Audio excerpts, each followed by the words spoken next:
Hi, I'm Van. I'm an Adult and Teen Services librarian here at the Downers Grove Public Library, and today we will be going over how to make fabric flowers using upcycled fabric.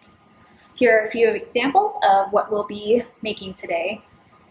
All right, so in your craft kit, you will find a variety of materials, including some fabric that has already been pre-cut for you, utilizing the templates that are labeled 1 and 2. They're two different styles. You can utilize these templates to make additional fabric flowers using your own fabric if you'd like.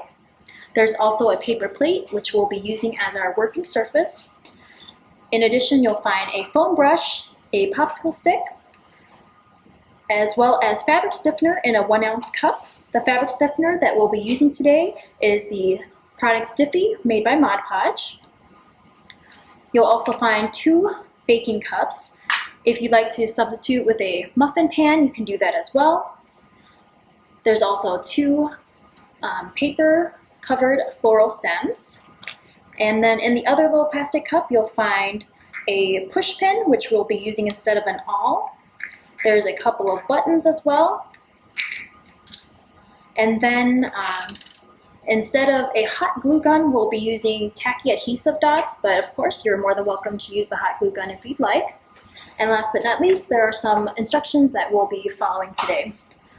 So let's go ahead and get started.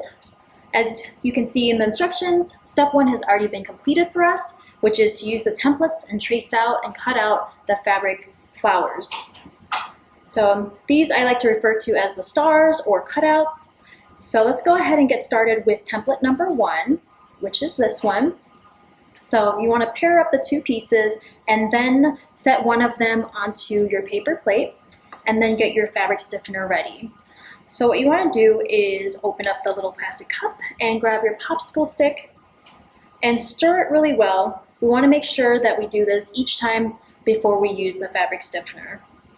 So after it's stirred nice and well, grab your foam brush and just dip it in there, get a little bit on the brush, and just cover your fabric cutout or star with a nice thin coat of the fabric stiffener.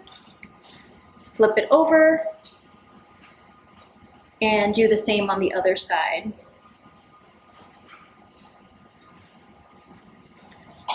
And then as it says in the instructions, what I like to do is to take the 2 wrong sides or the non-pattern sides and face them towards each other. That way the pattern sides will show up on the outside and the inside of the flower.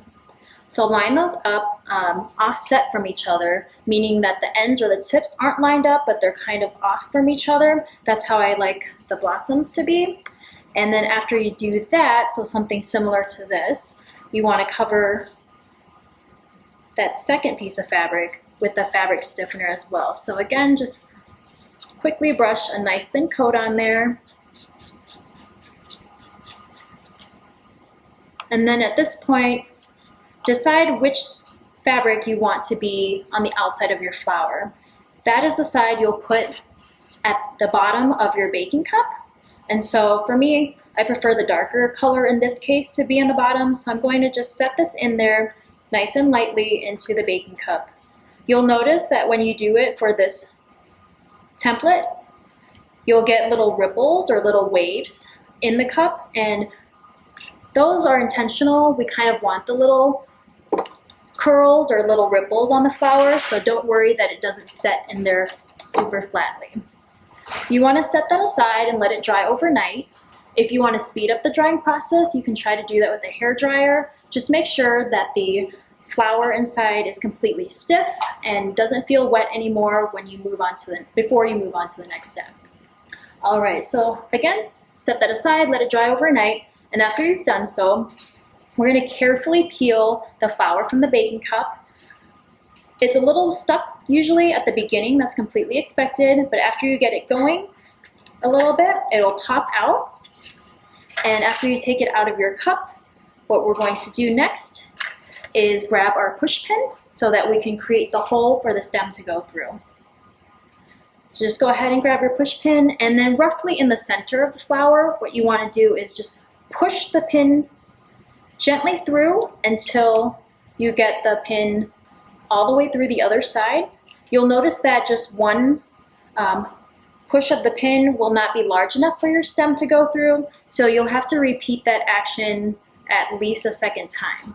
Be careful, however, to make not to make the hole too large, because we don't want the stem to be too loose or wobbly.